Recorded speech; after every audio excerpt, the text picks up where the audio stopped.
But initial sillage and projection of this fragrance, obviously the first part is strong. Okay, it is very strong and impactful. And you know, it's funny because the sprayer of this isn't really like a drencher. And I would say that even when I tested a decant of this, I still got the same result. Okay, and that's still a very impactful citrus start.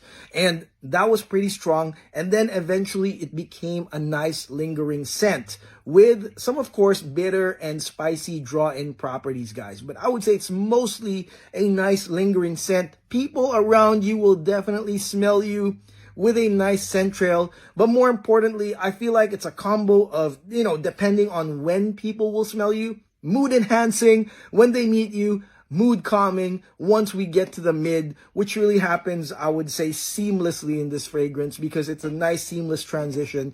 Maybe 30 minutes to 45 minutes, the tea starts coming in.